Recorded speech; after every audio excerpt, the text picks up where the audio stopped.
welcome back to Sound and Motors. Thank you for watching, subscribing to our channel. Right, we've got 2019 VW Transporter, and we'll have a whole list of jobs to do on this, but the one I'm going to be concentrating on today is the actually clutch and the flywheel. So I brought it in.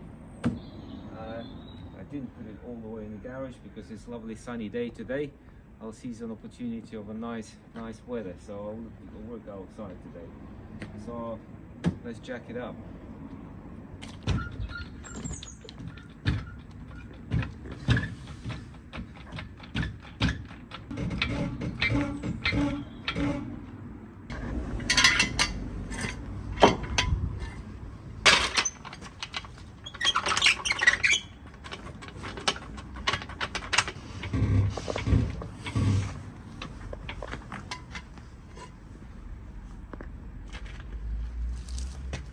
I'll leave the jack actual stand on and the jack sander for now.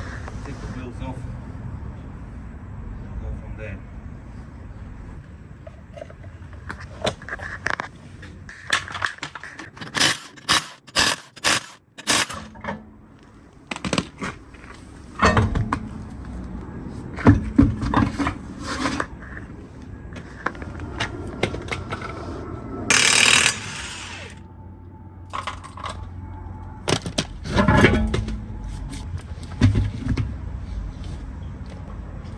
Have a look at the condition of brake pads while at it.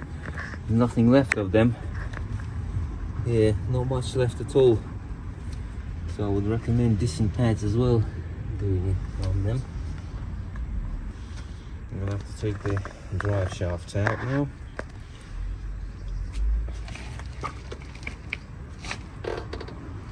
Let's have a look. Drop the ball joint. Undo this, them two bolts, and I'm not sure on the Volkswagens you don't always have to change the take the gearbox oil out of the car. I'll have a look if it's got an old style gearbox, or maybe they've changed something in 2019. I've never done one of them, so I don't know. I'll learn in a minute. Maybe the hard way. Maybe I'll pull it out and the oil is going to start coming in.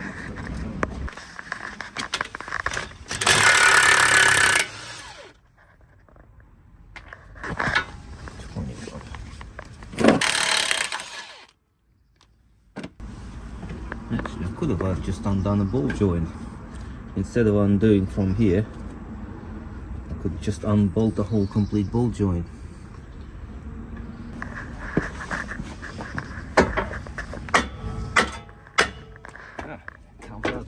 That's good.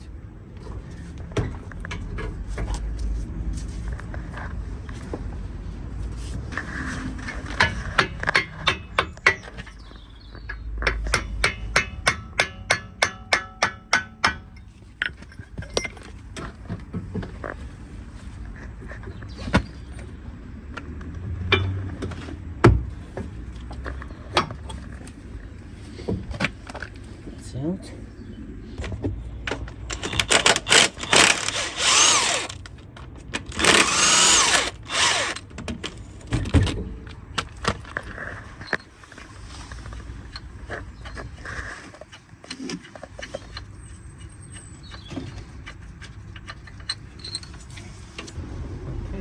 I will drop the subframe down. We'll have to undo the ball joint that anti-roll bar link. Oh yeah, I don't think we do need to drain the gearbox oil because this drive shaft actually bolts to the gearbox.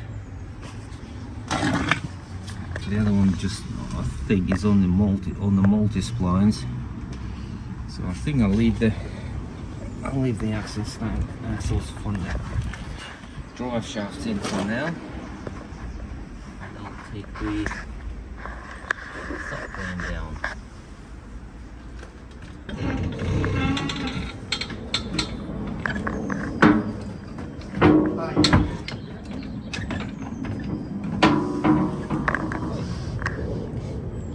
The car is sitting on the axle stands now. I'll leave the jacks under. So so I can actually lower the whole subframe on the jacks.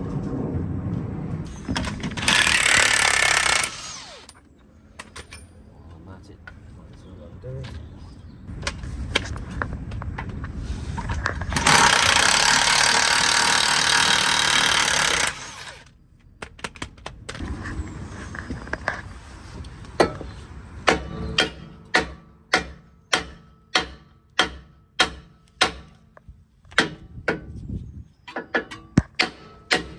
That's it.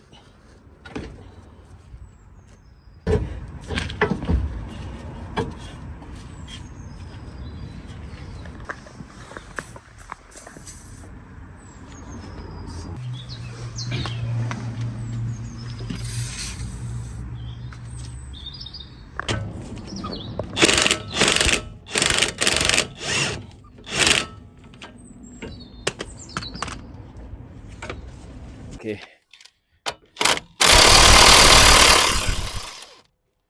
We got more grips. That's out of the way. The same on the other side.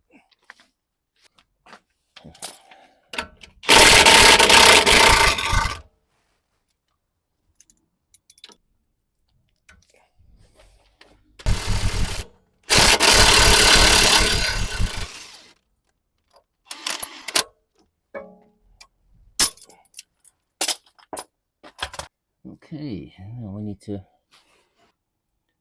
We'll have to undo the D bushes as well. Take the anti-roll bar off completely.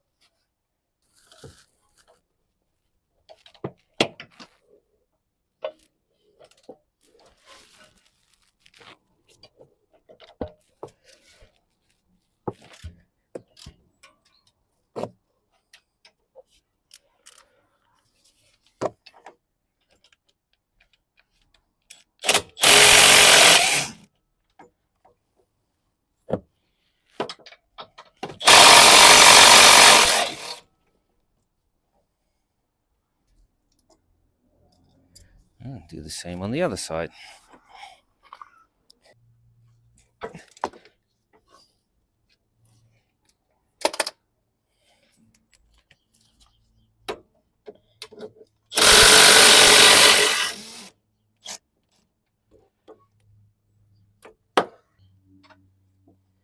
Can't get to there with a ratchet. Have to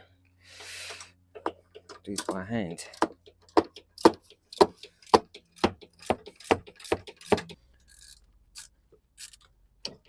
There you go. Right, that's undone, so subframe can be. Right, now I need to undo this bolt for the engine mount and also for the steering rack.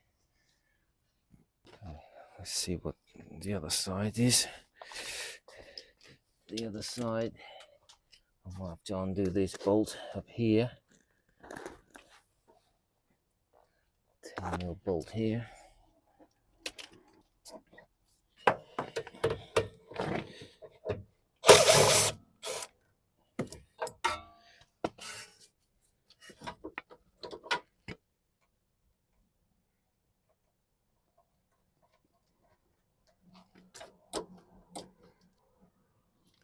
See some of the bolts for the steering rack, so let's try to undo them. Don't know what size they are, 15, 16, something like that. No, not 15.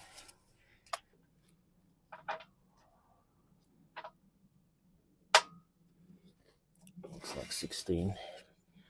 Might do that from underneath though. Let's get this jack out of the way for now.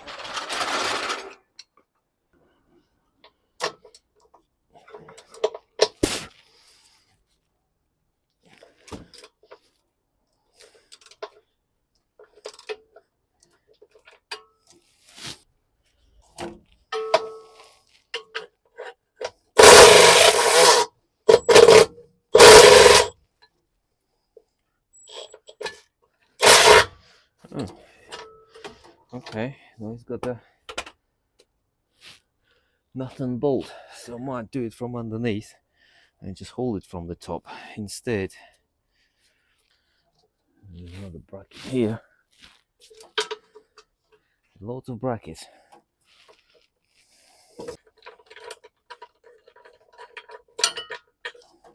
Okay, there's some sort of a bracket. Don't know what it's for. It's not holding anything.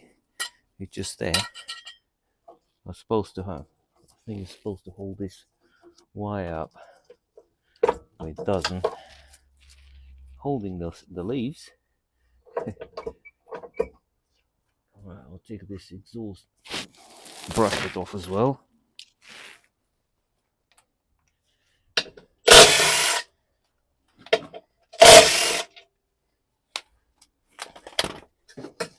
That's the exhaust bracket disconnected. What I'm going to do is get the 16mm socket and also 16mm spanner.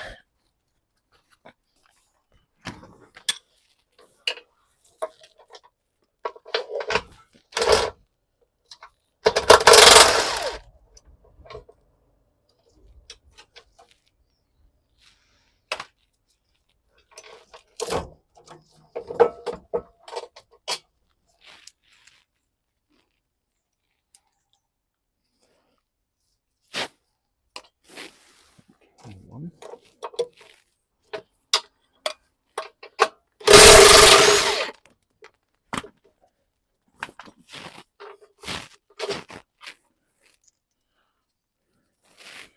Two.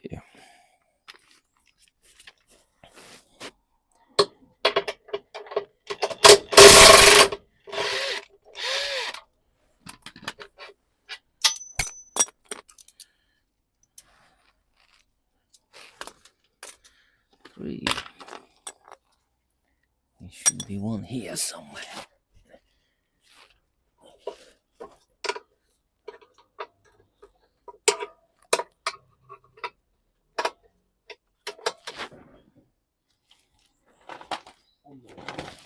Right, now I can confirm the steering. The steering is rack is loose, so that I will leave it alone. Let it dangle there now. Right, now I need to undo. Oh yeah, these bolts, I think they're nut and bolt also.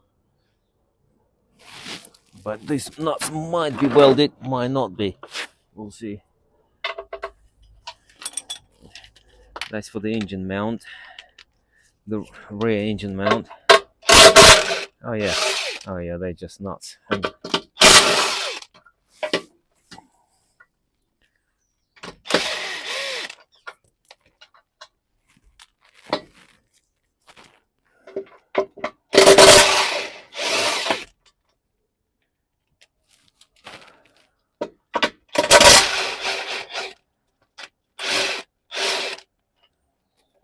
Okay.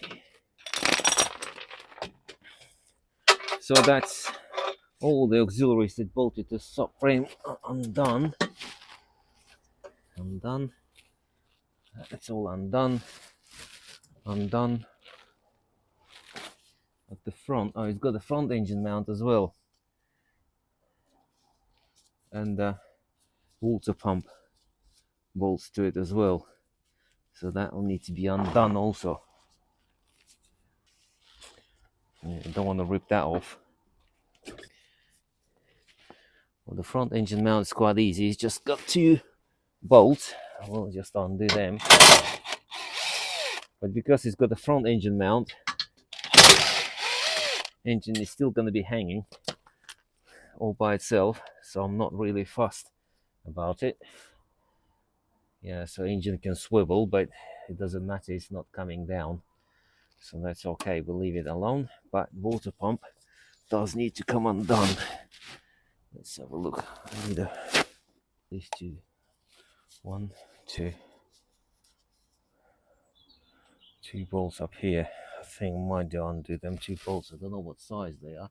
I can't see them. Well, I'm just guessing they're Torx 30, but I might be wrong.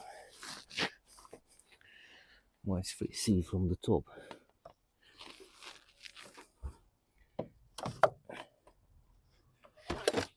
Oh yeah, they look like Torque 30s. Okay. Nope. I can't really see them, but I can feel them.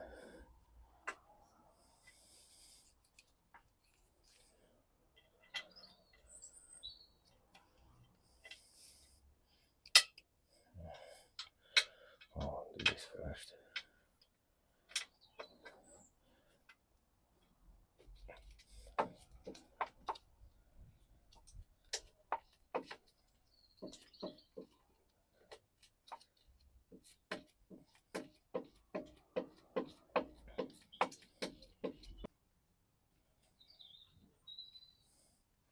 Yep, they're definitely Torque 30s.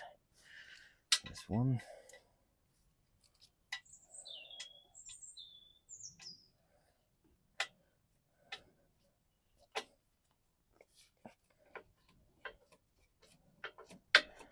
Yeah, don't want to be forgetting that, otherwise you'll end up splitting the water hoses on the way down and causing all sorts of problems. Right, let's get this out of the way. I might tuck it up behind the hose, so it's not right. Nothing here, nothing here. No, that's it. So all I've got left is just a big subframe bolt, 4 of them, and the subframe can come down. Let's pop the jack back on.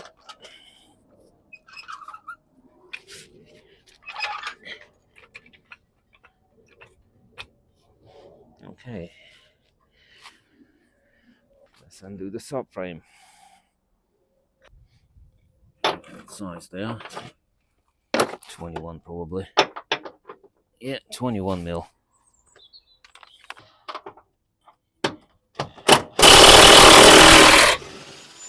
Ooh. And half a river come out from the hole.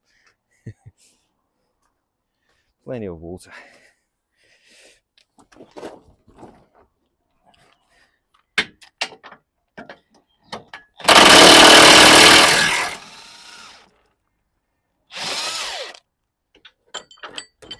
That's 2.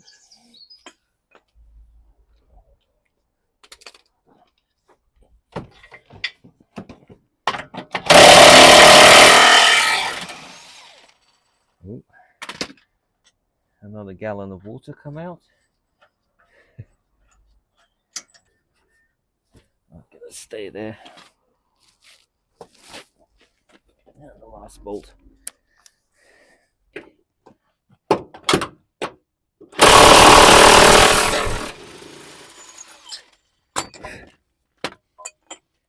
Okay, now that bolt got stuck a bit. Oh, there you go. It's out. Start lowering down a bit at a time.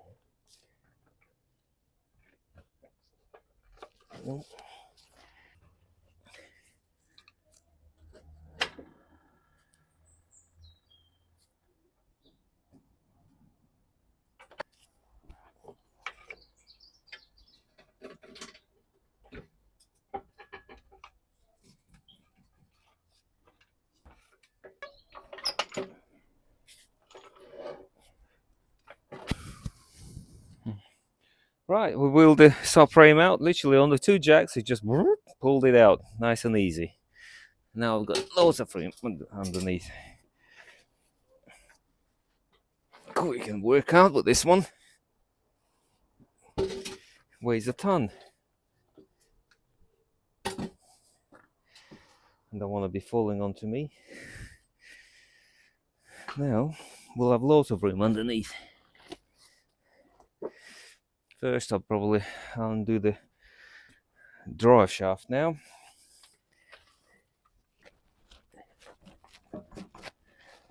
Yeah, that's it. See, he's got the multi-splines, so he's got no need for the gearbox oil to drain.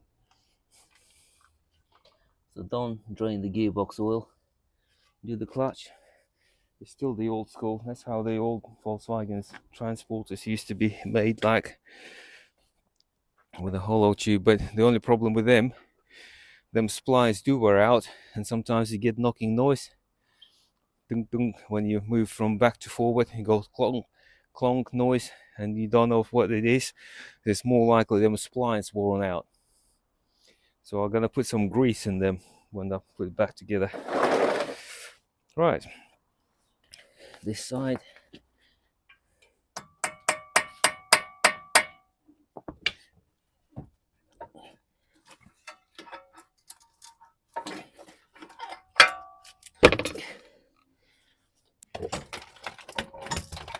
Take the control bar out.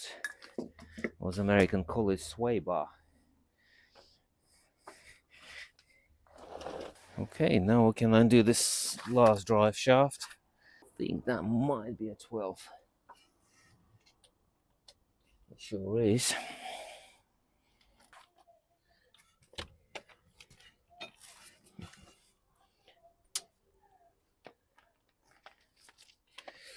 Mm-hmm.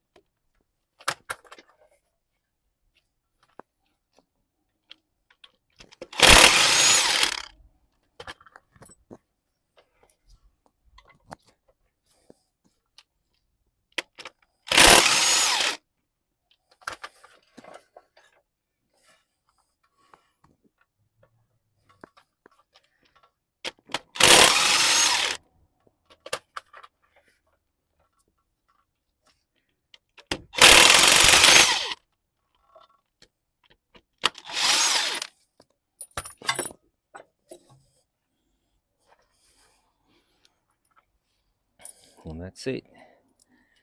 Nice and easy.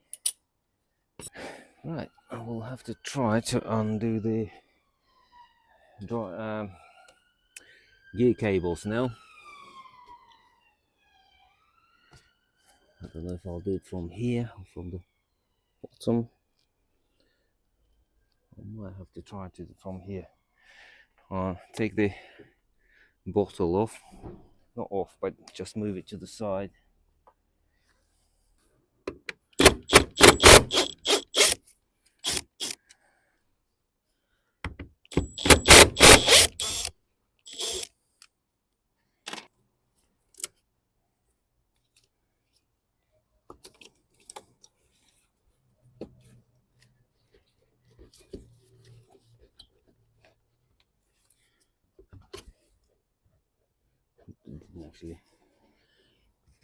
Didn't actually do any good to me. It's not actually moving at all. Not even a little bit to the side. Well, a little bit to the side, but not really anything that I can use. Okay, I'll try it from underneath first.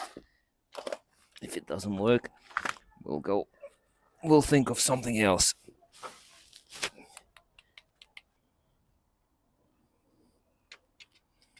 This one.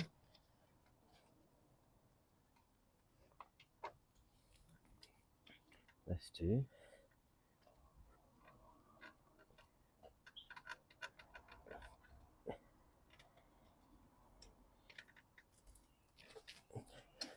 Well, the cable's disconnected. I just need to take the whole assembly of them off. Oh, there you go. It was okay from underneath. Right, on the cables, you've got two clips that attach to the actual joints on the gearbox. You have to squeeze them clips in, and that releases the cable. And also there is a button in between two cables, big black button. You have to press it in, and that releases the cables from the cradle. I just move the cables out of the way a bit. I can't get to the brake pipe, I mean clutch pipe yet. So what I'm going to do now is probably, oh, that's a bit bent. I'm not sure if that's supposed to be bent like that.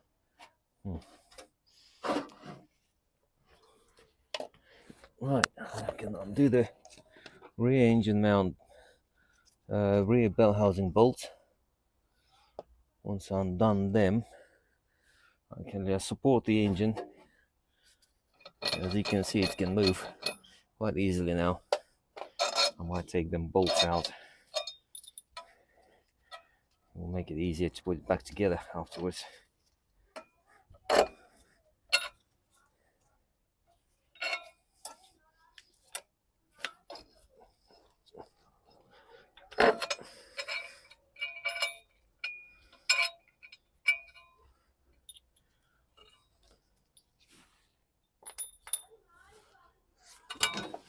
It'd be good to tie that up a bit somewhere, but I don't know.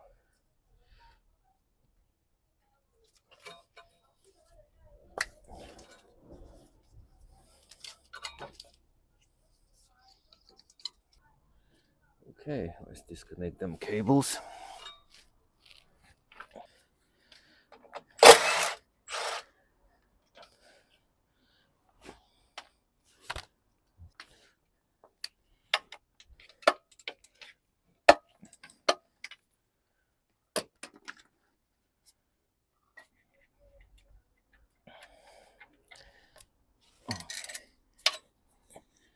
Right, that's a little bracket that holds supports the diff. I mean the DPF. And now there's a bolt there as well. Very long bolt. My socket is not long enough. I have to use half-inch drive socket.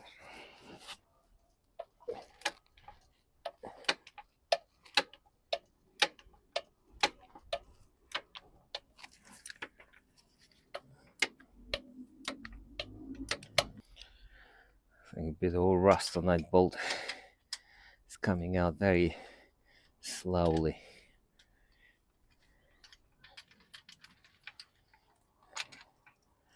Oh, there you go. Very long bolt. And there's another one, but this one is 16 mil.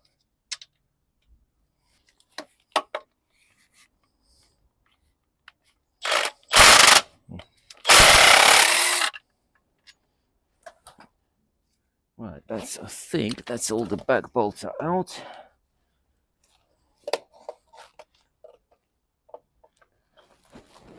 Yeah, I can see the bolts sticking out from the other side. So that's all the bits of the back are undone.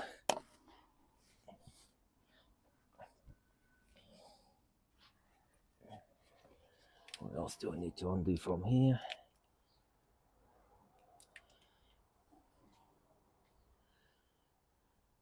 I suppose I could undo this bolt. They're gonna come undone.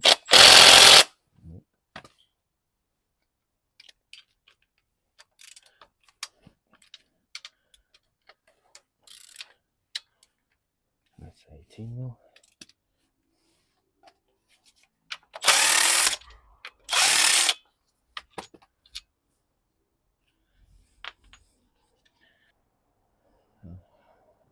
Actually, I can get to this 13 mil still.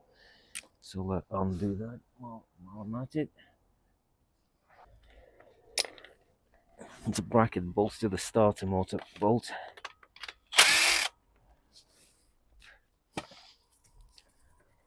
It holds all the wiring looms. Let's get this out. What I'm going to do now is probably support the engine and actually undo this rear gearbox mount and drop it down slightly so I can actually get to all the top bolts from underneath. Hopefully it will work. We'll find out in a minute.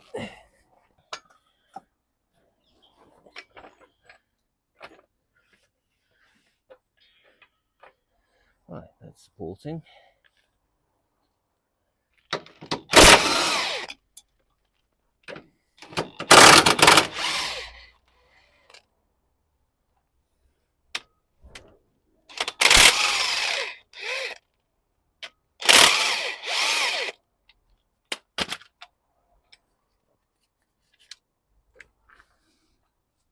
There's one at the top as well.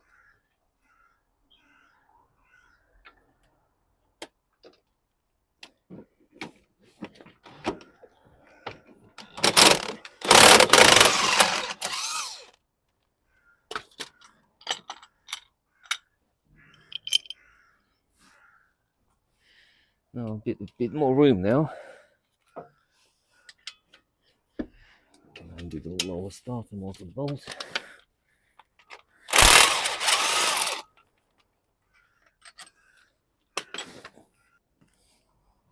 I'll leave this bolt to the last. I'll undo all the awkward bolts first, because this is the easy to get to, so I'll leave it to the last, because once it's undone, a whole lot start dropping down, so drop it down a bit more. But need to be mindful of all the wiring and hoses and all that lot. Like this one, I can feel it is under pressure already. Let's jack it up slightly.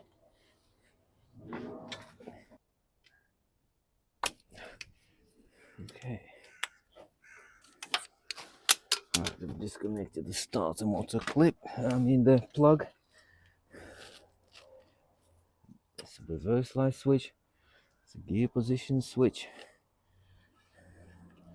Now I can undo this main power bolt for the starter motor, but yeah, if you need to disconnect the battery for that, but I won't be disconnecting the battery because I don't like to reset all the radio codes and all that lot. So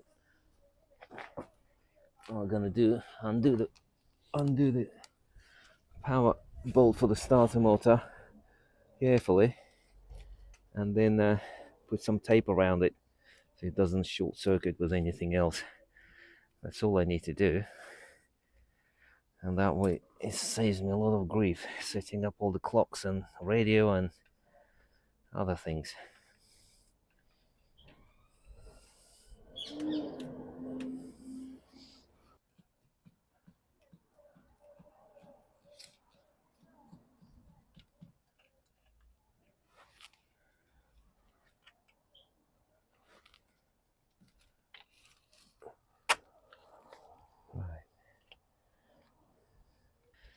If I'll tuck it in between them two wires, it's actually out of the way, not touching anything, not anywhere near the metal. See, on some Volkswagens, that top bolt where you normally bolt the earth wire to. This one is not the case.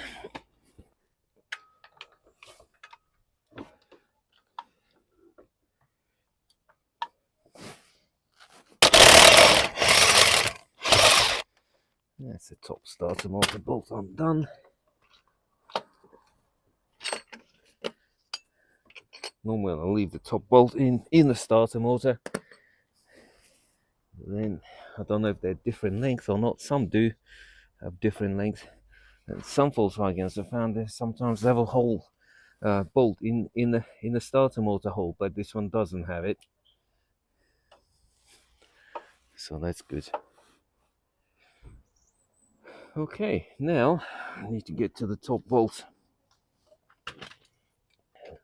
Now I can actually get to the clutch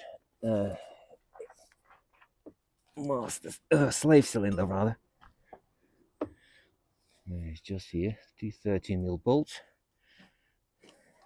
Right, just about get to it.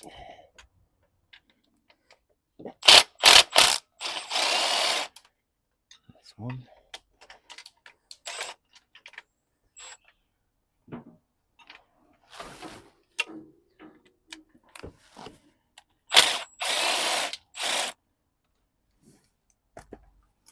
Obviously this is a 5-speed box, and that's why I've got external slave cylinder. On the 6-speed you'll have an internal one, so it's slightly different. This pipe is on the way as well. That's that out of the way.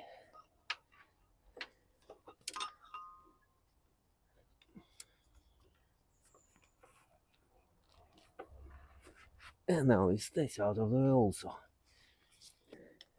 Gear cables. Oh, I want to show them to you actually. Now I've got some more room. To remove them, see these little clips? You just need to push them and then pull it. Same this one. You just need to push the button, and then there's another button, that one.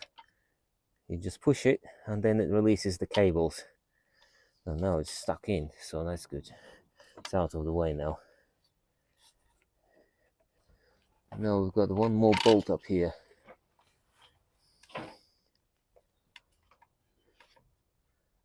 I might remove this plastic thing. It's sticking out too far up.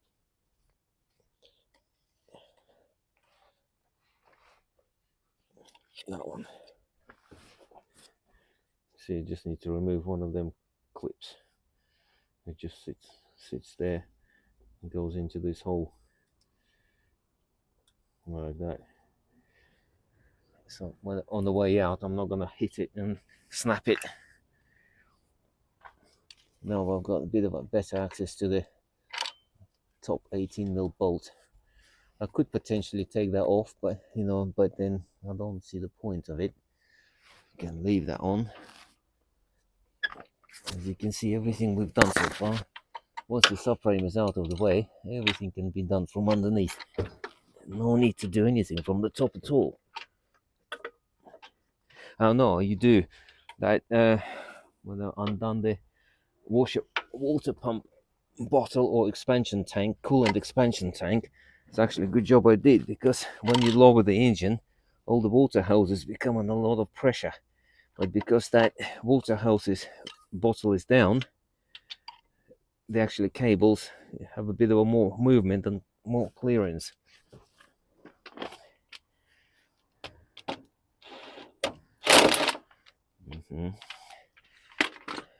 He's still being awkward. Let's get shorter socket.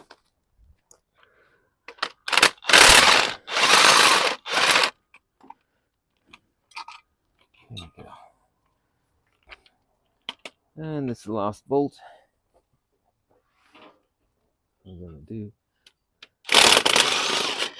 See, all of a sudden the gearbox dropped.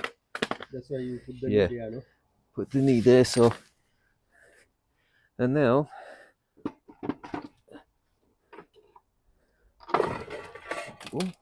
And it comes out just like that. I mean, you can use the axle stand and not axle stand, but the jack, and lower the gearbox down. But I've done it so many of different vehicles, always done this way. So I've got a bit of a knack on it, because this gearbox will be a bit heavier because it's got oil in it still. But it's a 5-speed, so it's lighter in that way. 6-speed will be even heavier still. And if it's a DSG gearbox, then that weighs a bit 3 tons. So that one, you probably do need an axle jack of some sort. It's always a good idea to check all the joints. Right.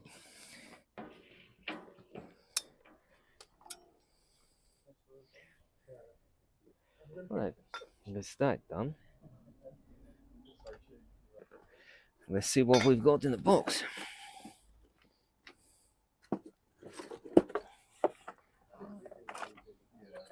We do have. Sometimes it comes in the kit with all the fork and all that lot, but this one only came with a clutch, with a bearing, clutch and a bearing. Okay, so because sometimes it comes with new sleeve, sometimes it comes with new fork, with everything. This one doesn't.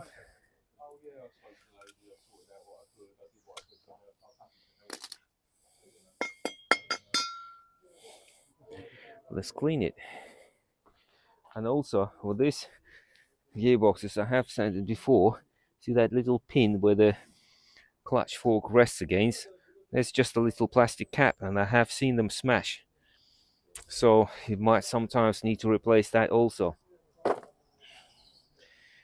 because sometimes the pedal just goes all of a sudden looser, and and that's the reason. But that's not all the vehicles. This is too new still. Right, let's clean it.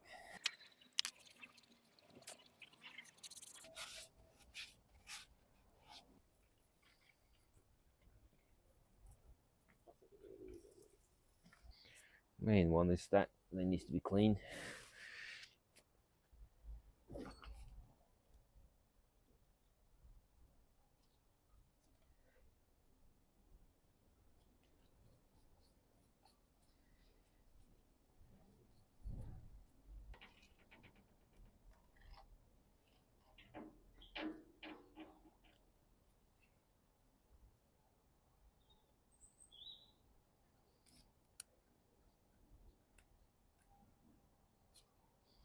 That's what dowels go into these holes, locating dowels, and I like to grease them up some next time. The gearbox out, they actually don't seize up inside.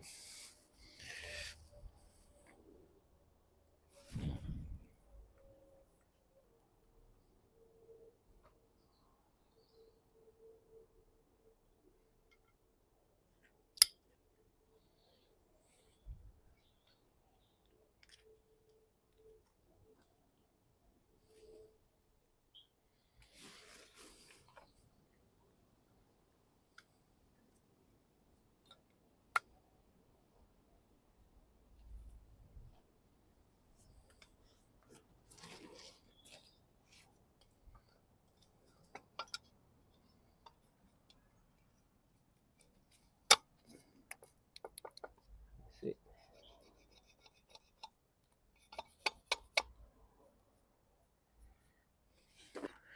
Also a good idea sometimes is to just do that. It fits. You know, you've had it before. Put it all back together and realizing it doesn't, gearbox won't go back on the car. It's a lot harder to put the gearbox onto the clutch rather than the clutch onto the gearbox. Just to make sure it's actually correct clutch. Because you never know nowadays. Yeah, just to check it. Well, that's good enough. Well, let's strip the clutch now. Okay, multi-splines. Volkswagens do like to change the,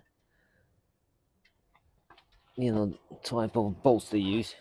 Sometimes they use a multi-spline 9mm socket, and now they're using a M6 socket.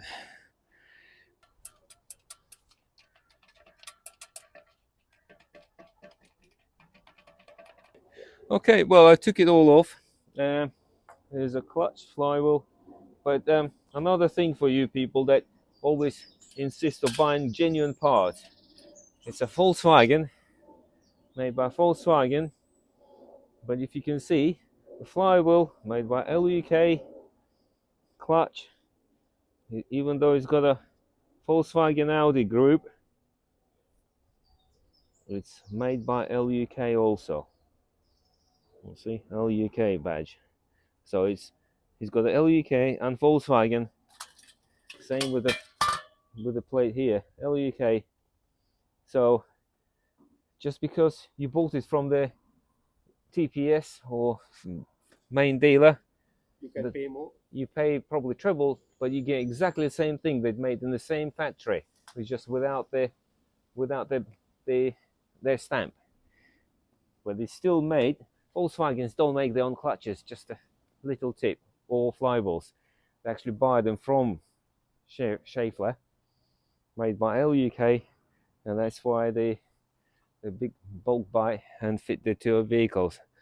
They source the parts themselves, they don't make their own parts. So a little tip, so the people that insist they have to buy genuine parts, you can.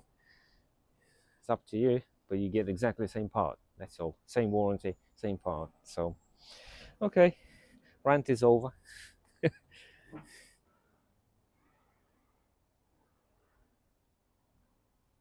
Okay. Calculating points. Yeah. I'll add my points. How about your points, sir? 53,000 points. 53,000. Yeah. And another one. collect 150 points. There you go, 53,450 points I've got now. Them Rexpert points I do add up really quickly. I have bought few tools already off them, and they're really good quality tools as well, and all for the sake of scanning a number. So some people just chuck that in the bin, but I always scan it, and collect points. But then when I collect a big amount, I'll redeem it towards something else. Right, now we've got the flywheel.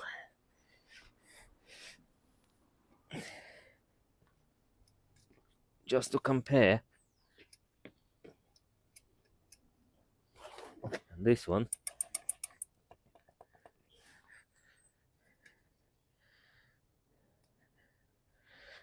Yeah.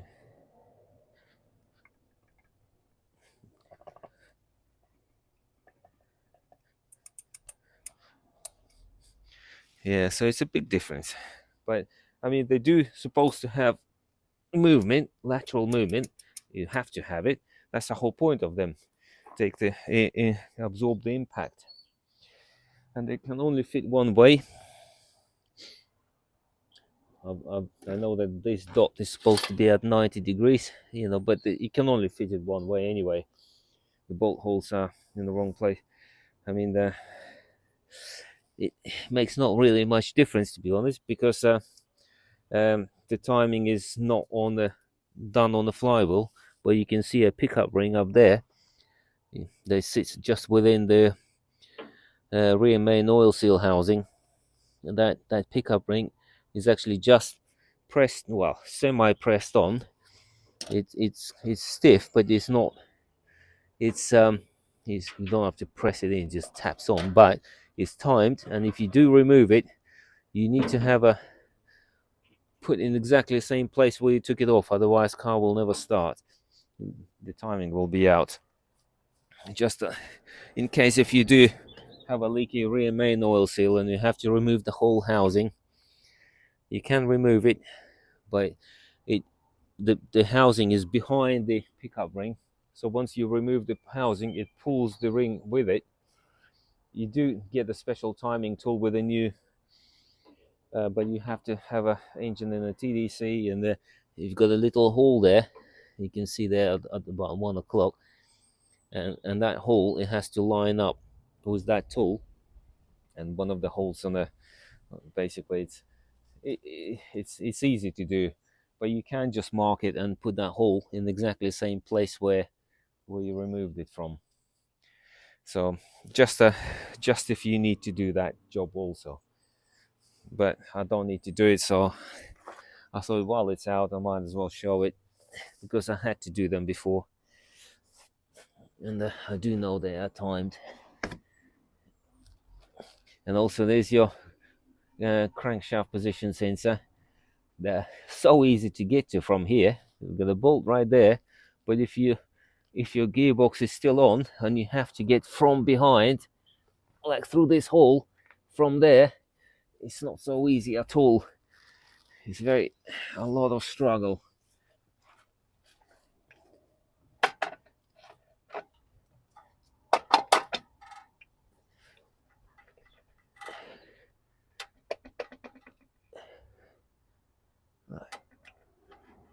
Right.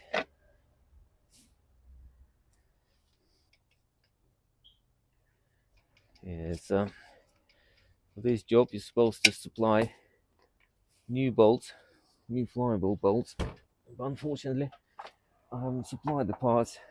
The customer supplied all his own parts, and he didn't supply the bolts.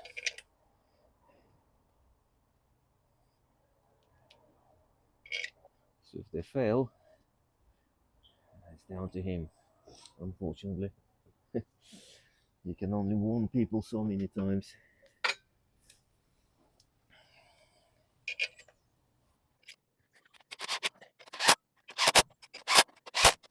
Right, it's supposed to, obviously, as I said, use new bolts, and you can find the torques online. Use Google. You can find your flywheel bolt tightening torques.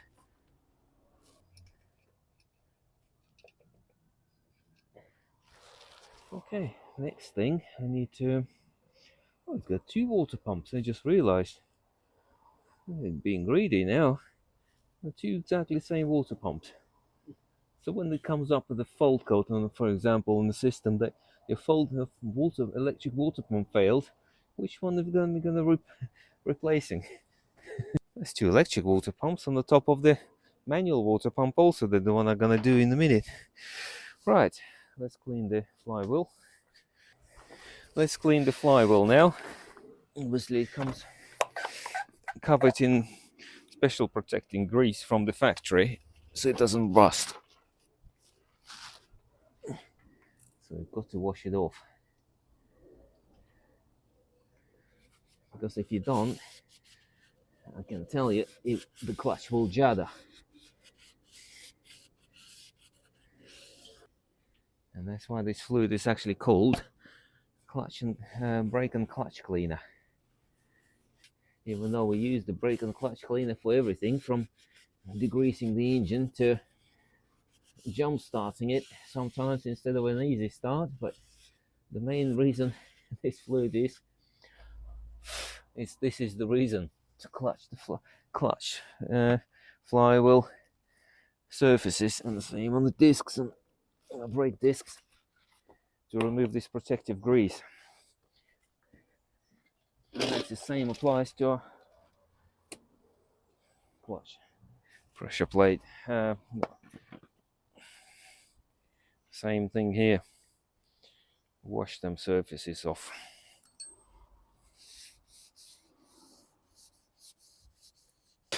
Right. And yet again, don't put it the wrong way around. I've seen it done before by people.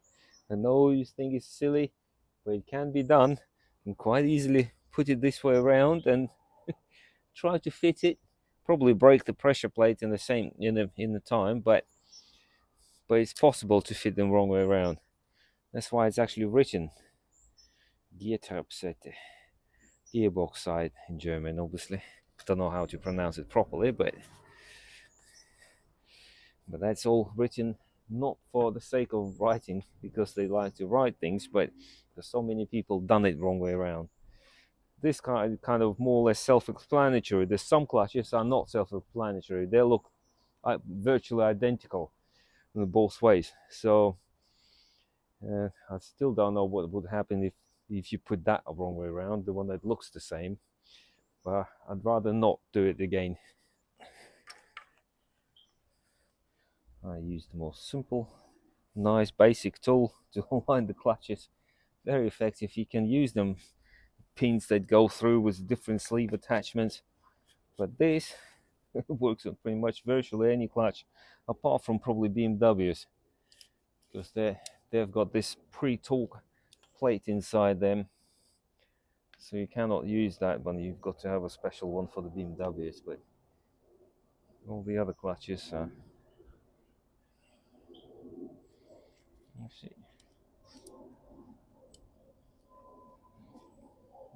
You can see central.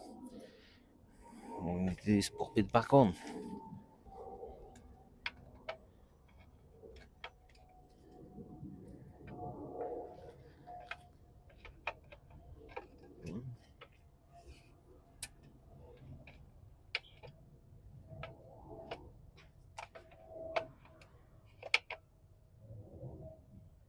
No.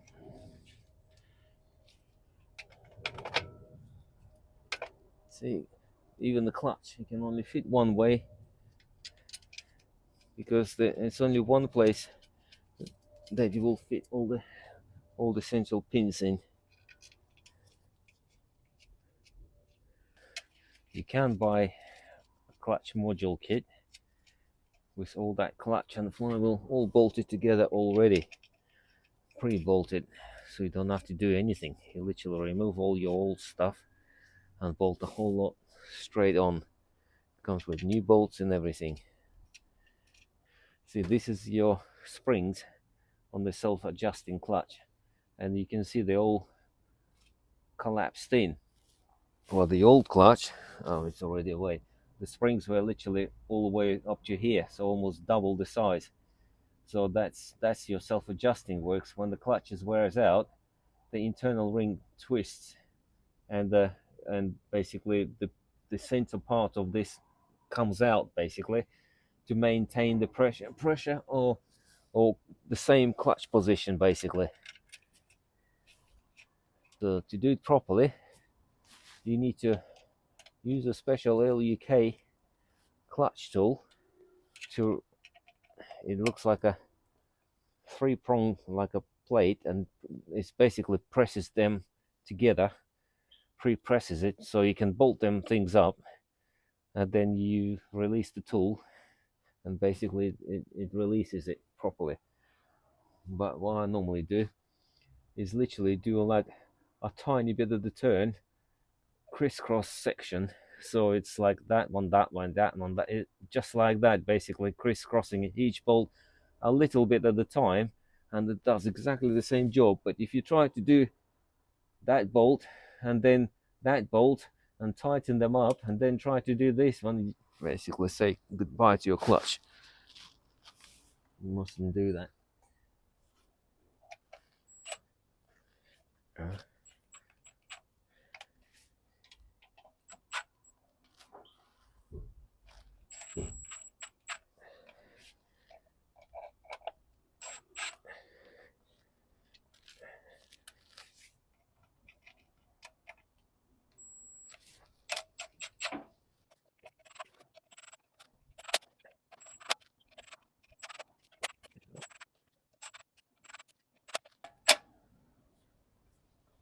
Yeah, that tool can be removed. It's already, you've got the pressure on the clutch. And for the final one, I'm just going to go around the clock now.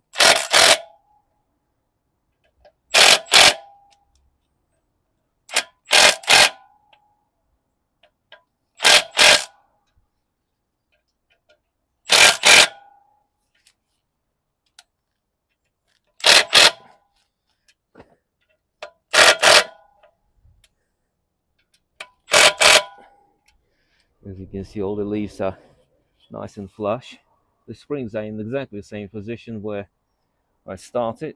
They're moved, haven't jumped, and that's why you do it a bit at a time on each bolt, and that way it does the same thing that if you would use a tool. Okay, make sure that back plate is still attached, because sometimes they do slip off, but this one hasn't. So clutch is on, move things out of the way. We're ready to put the gearbox back on now. You can use the jack for this reason, or it's even easier if you use transmission jack.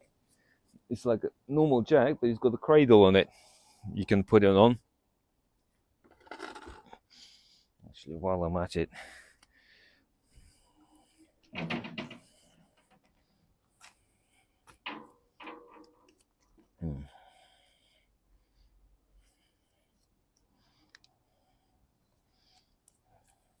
so don't forget it.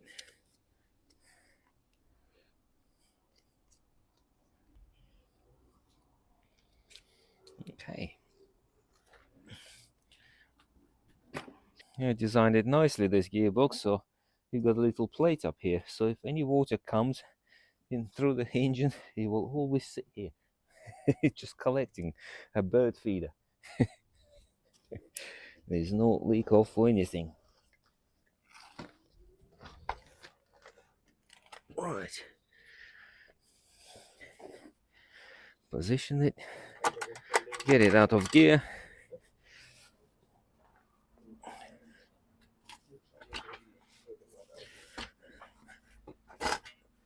Right, let's get the bolt ready as well.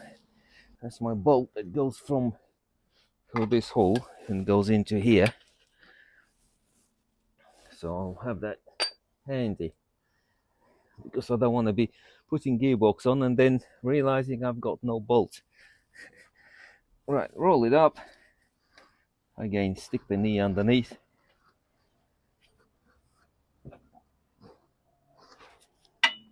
Right.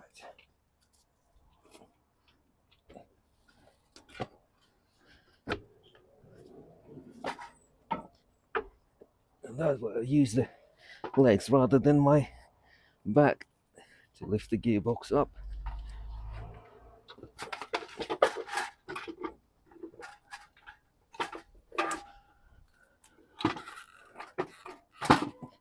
And that's it.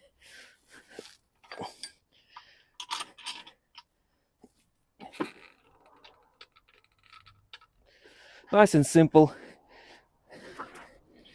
And you don't need the 15 people under the car. You can just do it like that. I found that the most effective way of doing it. It's easier to if you use like a proper clothing on your knees, especially if you've got the knee pads built into the trousers. Always helps. And then that way you don't damage your knees. And you just go, done. Nice and simple. And now I can put all the bolts back in.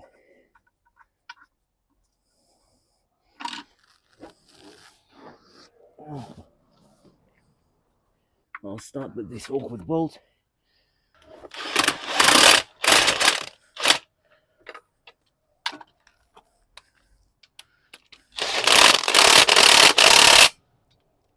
Before you tighten, make sure the old dowels are, is sitting flush.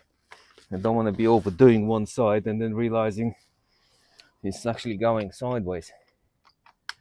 But this one is already clicked in properly, so.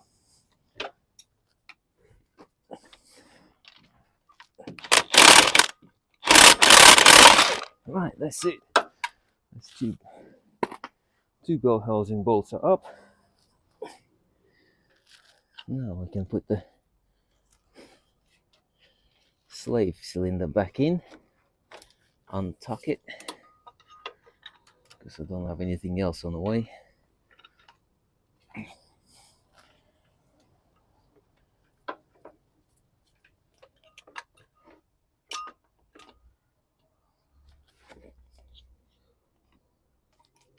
Because this one goes under pressure, because you've got obviously pressure in a hydraulic cylinder. Again, I don't want to put the bolts in tight straight away with the gun, each one. First is made out of plastic. The second, that you can not put in properly, and all the guts of the cylinder, if it's not in properly, once you press the clutch, gonna pop out if they miss the plate and go straight inside the gearbox, and I have to take the gearbox out again to remove it. So it's all these little nuances you have to be aware of.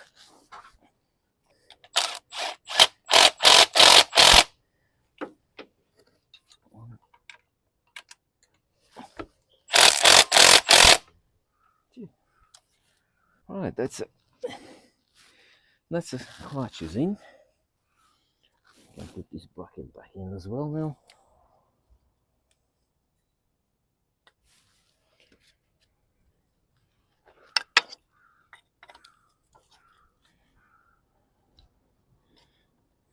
Again, that little little slider, I don't know whatever you want to call it, goes into that bracket in the gap, because that's the thing that pushes the thing back up and down. And drop the clip into that little bird feeder tray. Look, I can feel it. There you are. And it clicks, and that's it.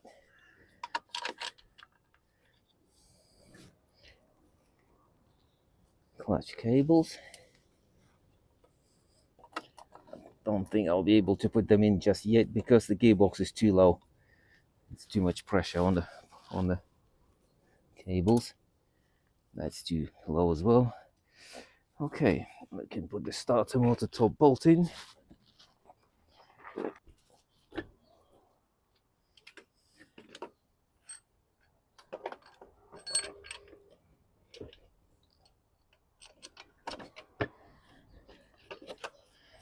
And the bottom bolt as well.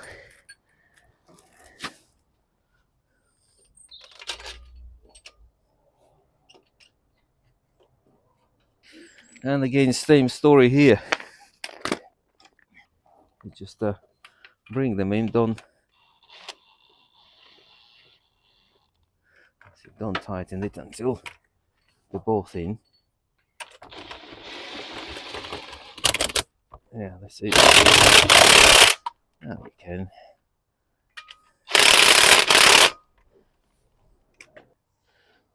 There'll be too much pressure on it.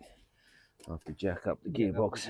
But before I do that, I can put the rear engine mount back on.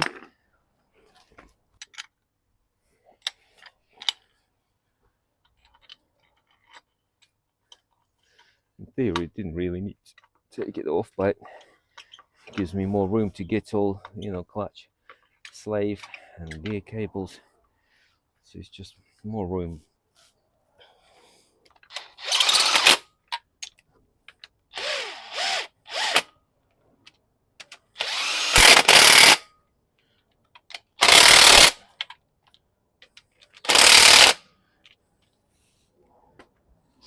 Well, I can jack it up because I won't be able to get to that top bolt afterwards.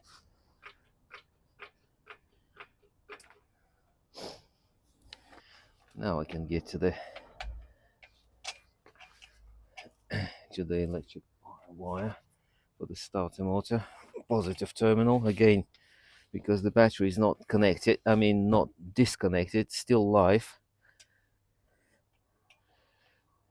You can do it up as long as you do it carefully without touching the body, or use a socket that is actually insulated with the, you start with a power bolt because you can't put that in until the bracket is over.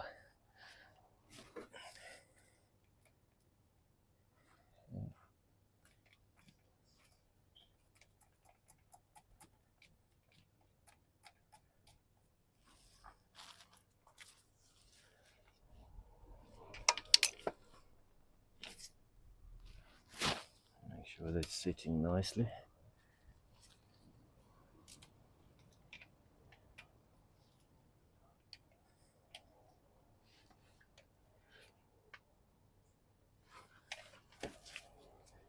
Right, let's cover it up. This one is actually not covering this pipe at all.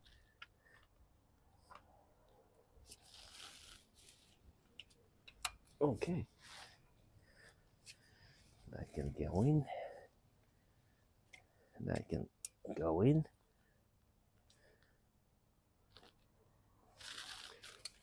that can go in.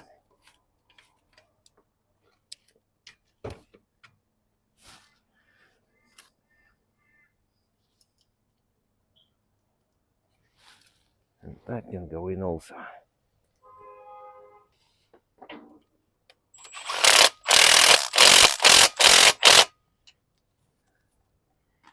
Just a little bracket.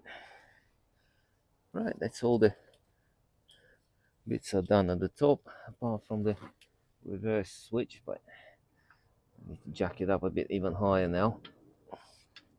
There you go, clicked in. Now I need to do it gently all the way up.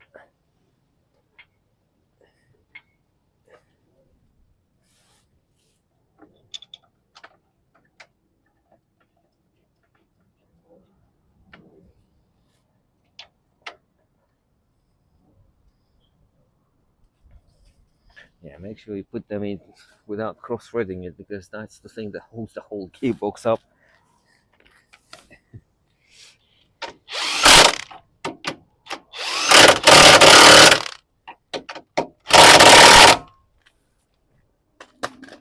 Now we can drop the jack.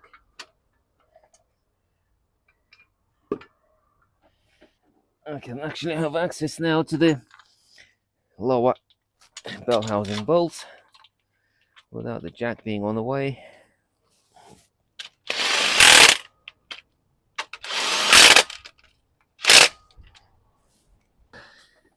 There's two bolts here. One lower one and one very long one in the middle.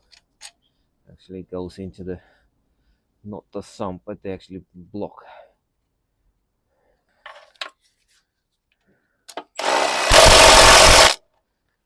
That's low.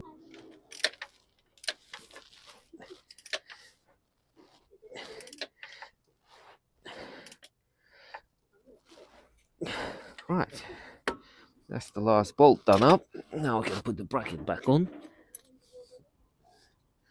The bracket that holds the, well, supports the, not holds, supports the DPF. Okay, that's that on. Now I think I might have to put the, I can put the drive shafts in because it's a lot easier to put them in. Put the grease on the splines already, so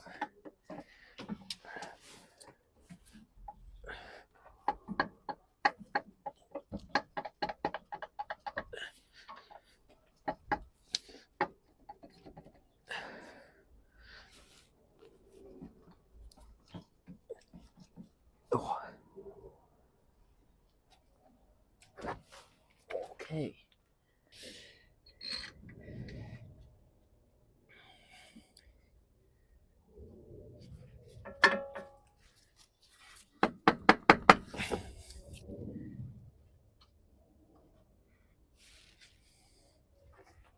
Put the bolts at the top.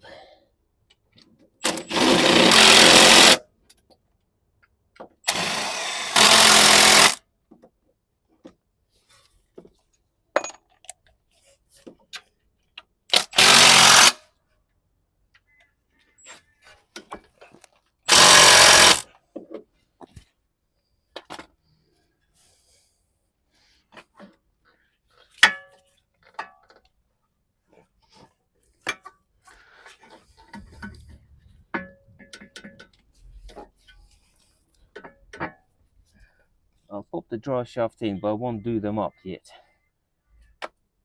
Just there, so I still have movement then on the hub.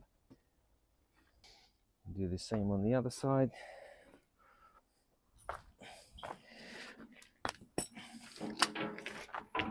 Okay. It's easier to get to it without the subframe, even though it makes not much of a difference, but still, why struggle if you don't have to?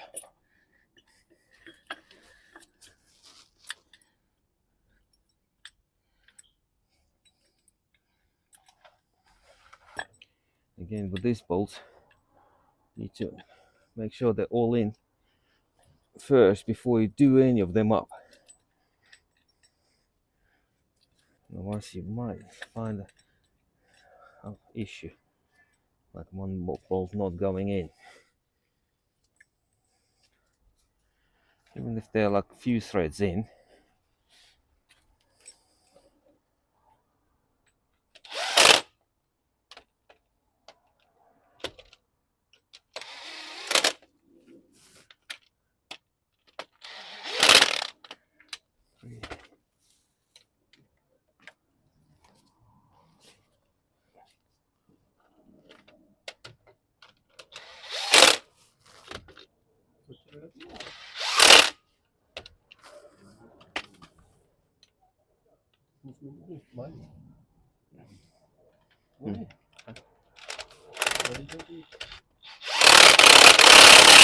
One. Huh? Dust. You are going to eat dust. Yeah. Two. Smiley asked what you want to eat. Oh right, I know. Right, that's all 6 of them.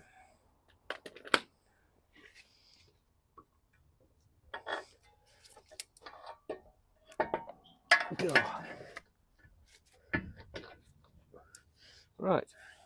again, I'm not going to do that. I'll leave them so I can have a bit of a movement on all of that malarkey. Right, so that's all the bell housings. So the clutch, that's one thing needs to be done. And now we've got to do the gear cables.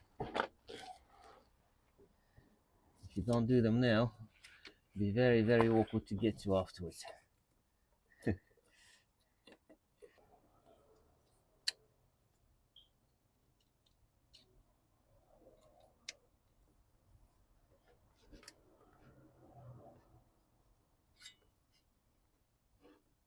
Okay, right, put the cables in at last. Oh, what a palaver to get to it. But it's in now. There the cable's in. There's that black pin that you push in. But you can see it clicked in. And the cables literally just push in, that's it.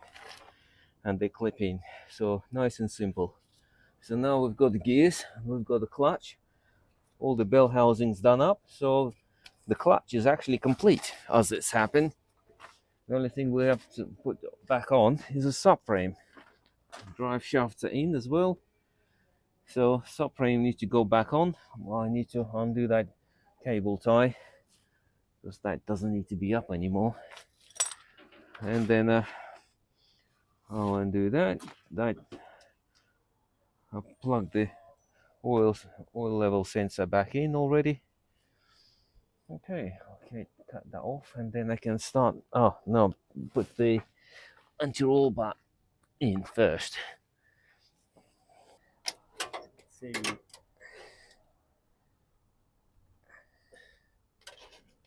There you go. If you pop the pin in the right place, just there, you can actually reuse the cable tie again.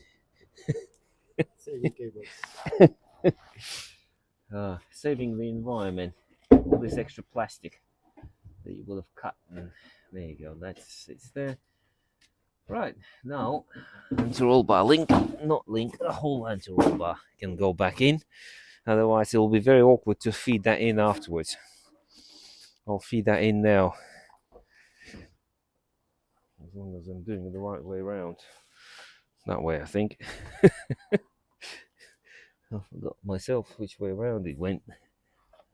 Right. I'll pop it in for now, just it's holding all by itself. I don't have to.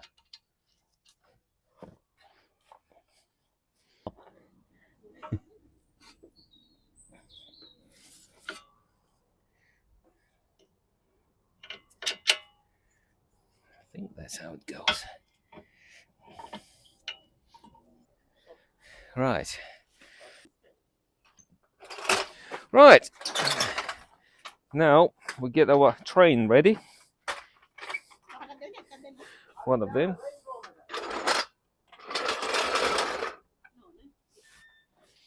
Okay.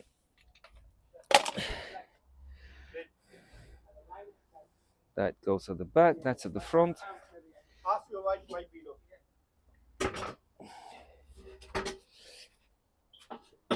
3-ton subframe.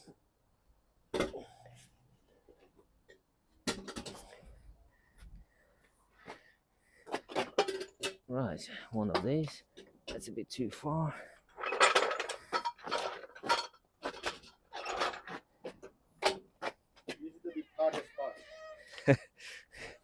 Yeah, in a way.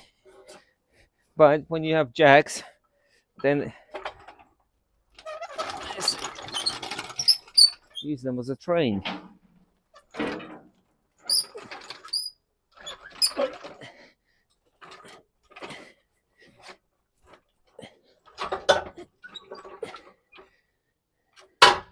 There you go. It's in-ish somewhere. Now we need to probably reposition it again. Right. That needs to go over that way. Yeah, on this side of the steering wheel. I'm too far back, I think. Yep, needs to come forward. And I think over that way. Yeah, that way.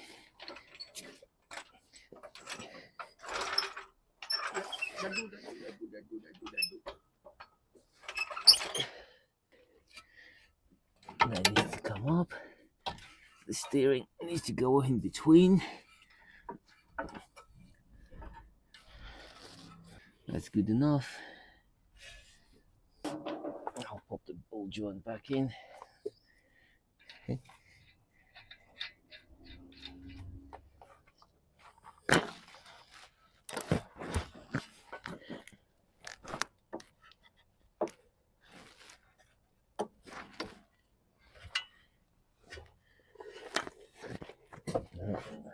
Jack it up a bit higher.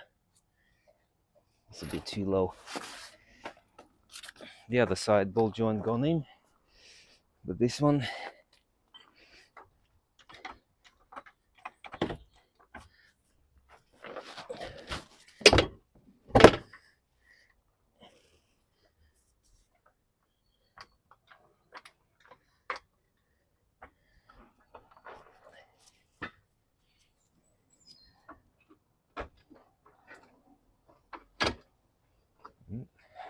Jack is slipping a bit.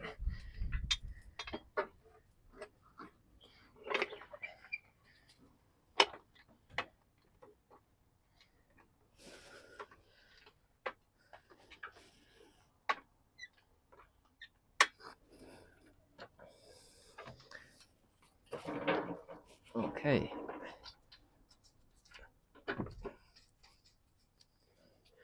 That ball joint is in a bit.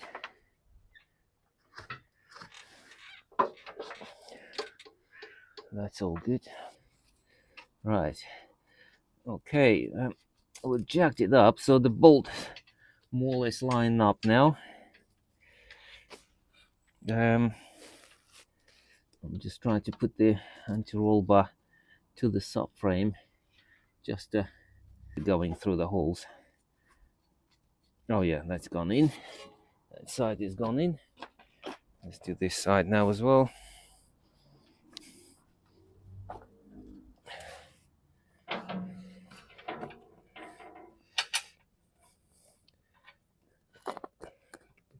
Because the anti-roll bar can be awkward. Yeah, we weren't sure if that. Yeah, we weren't sure, but now it looks correct. Oh yeah, that. Yeah, which this pipe? Yeah, no, that does look correct now. Yeah, we weren't sure, but it does. Ooh. I'm only putting everything finger tight, so it's all actually lines up. Don't want to be doing it up the subframe and then realizing that pipe goes on the wrong side. But no, it's sitting nicely between the steering rack and the anti-roll bar link. Right, even though steering rack is not done up, but it's this way it's positioned. You need to go back this way a bit. That's no problem. I need to first put the bolts, subframe bolts in.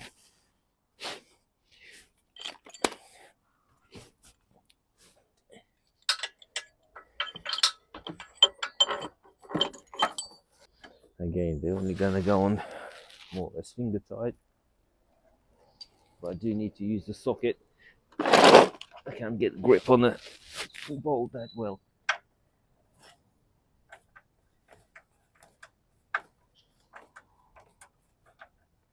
That's a few threads in. That'll do. Well, let's get the back one.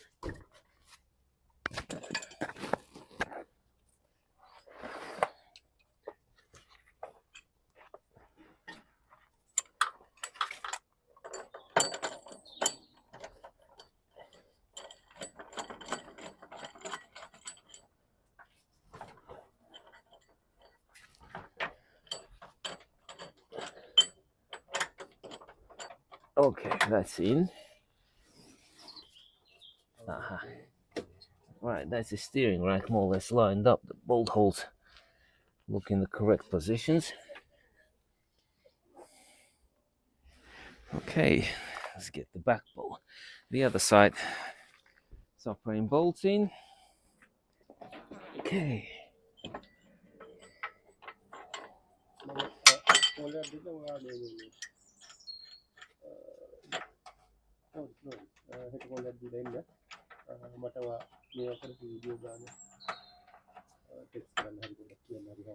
That's in.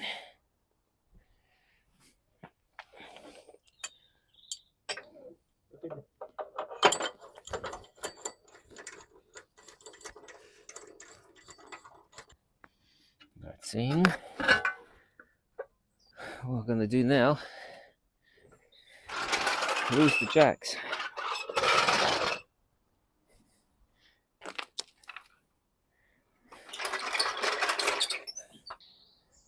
Now I need to put the steering rack bolt through.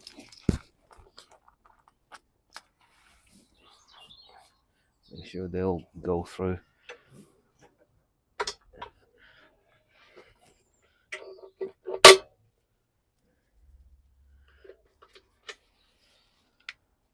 That's one bolt.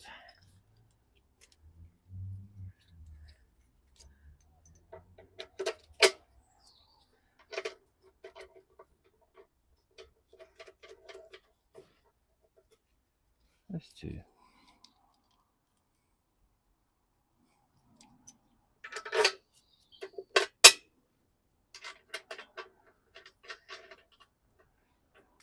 Well, now all the bolts are in, finger tight. Well, all the bolts for the rear engine mount through, but then two of them I could get the nuts on, but the other two are not quite long enough, but they're poking through the holes.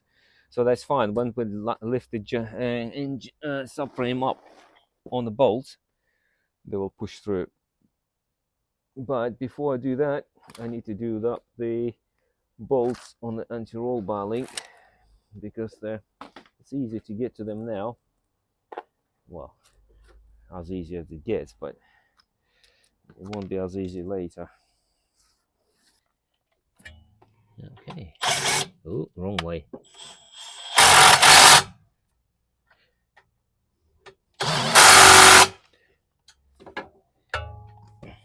It's easy enough to get to them now, but in a few minutes it won't be.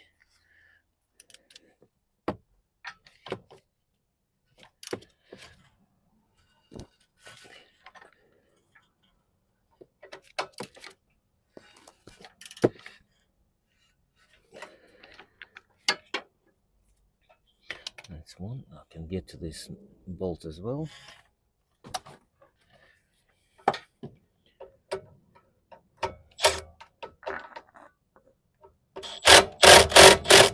Let's see. That's that on. Now I can do the same on the other side. Just do them two anti-roll bar D-bush brackets. This to the bottom.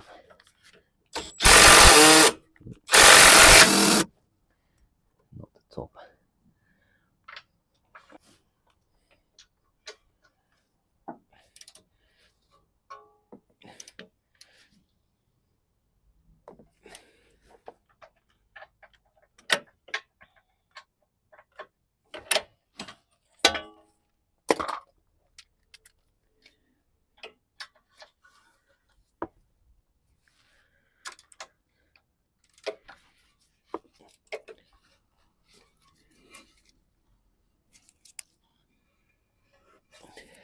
Right.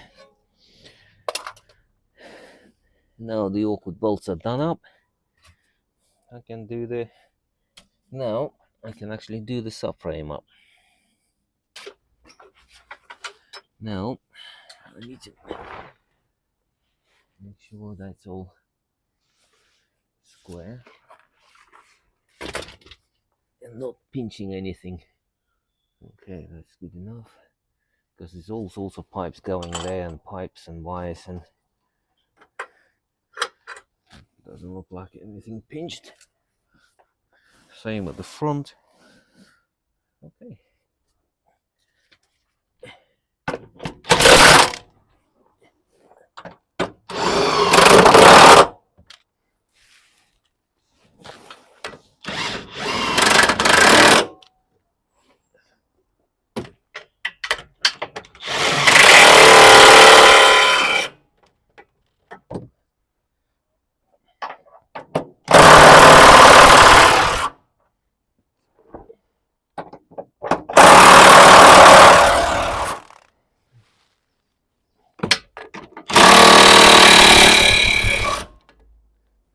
Well, that's the subframe sitting. Now I can do the ball joints up as well while I'm at it. Both sides.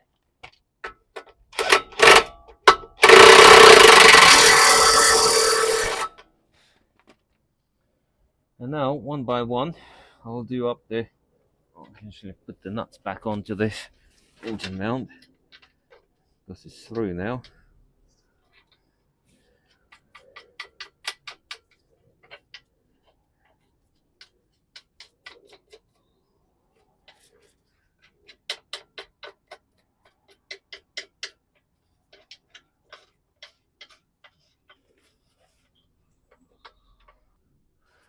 Okay, let's start.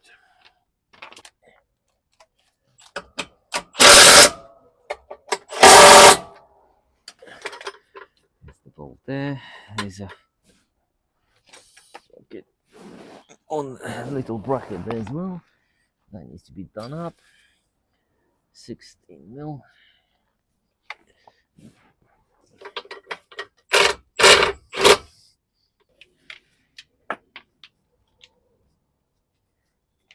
Okay.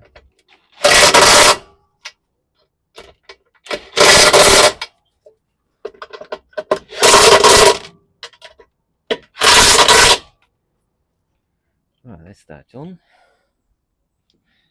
16.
Right, that's the steering rack on, rear mount on, the bracket on, exhaust on.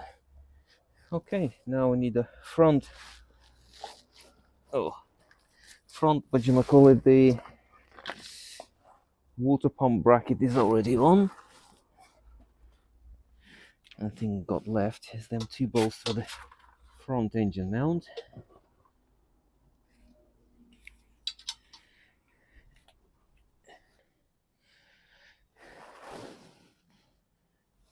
Okay, mind you, I think I might have to have them on because we'll have to jack the engine up to do a cam belt, so I'm not gonna do them up yet. Ready for my next job. But otherwise, after this one, I'm gonna have to do the cam belt as well.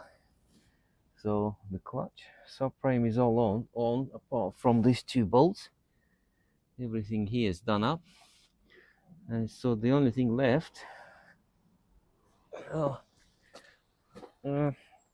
is to put the wheel on. This side wheel can go back on, but that side cannot go back on because I'll have to take it off, otherwise do the cam belt. And up here, ball joints are done up, but the actual shafts are not done up. The anti-roll bar links are not done up yet.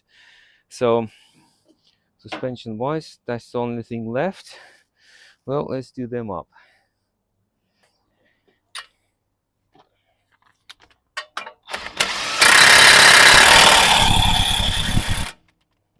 One on.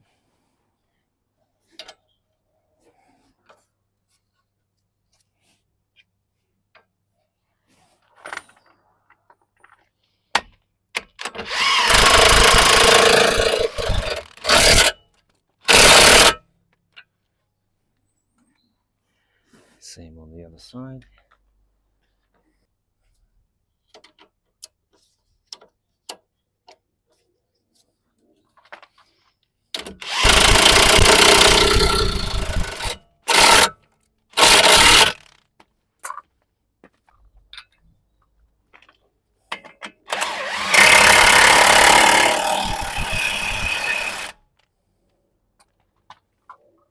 bolts are done up. As I said, this wheel cannot go back on because I'll have to take it off in a minute. Otherwise, I can put the wheel on the other side. You will need new discs and pads on the front, but unfortunately, that's not what we're doing today. I'll have to be safe for the next day, for another day. It's a shame, could have done it while we're at it. Do it all in one hit.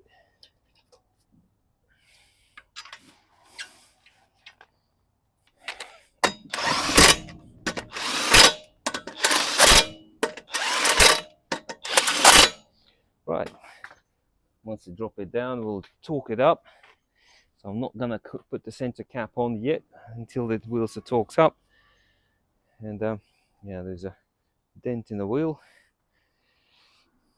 but again, that's not what we're doing today. So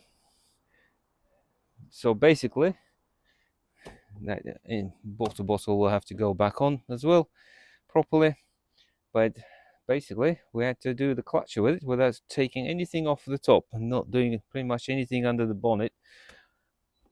Only had to remove this old water bottle and move it slightly forward so you can drop down slightly, so we get a bit of a leeway on the water hoses. Otherwise, if you'll drop the engine down a bit, you'll rip all the water hoses off. So move that out. So that's it, and that's clutch done. Once I finish the cam belt, I will take it for road test, make sure it's all working fine. Otherwise, I'll call it that job is done. But make sure, obviously, on the road test it's all good. But I don't see how it would be no good, but you never know, things do happen. Right, well, there you go. Thanks for watching, and then now you know how to do the clutch and the flywheel on a VW Transporter. It's 2-litre diesel, 2019, and 5-speed gearbox. With a 6-speed gearbox, that will be all totally different. DSG gearbox, absolutely totally different. So but then if we get one of them jobs, we'll make a video of that also. Thanks for watching, and bye for now. Cheers.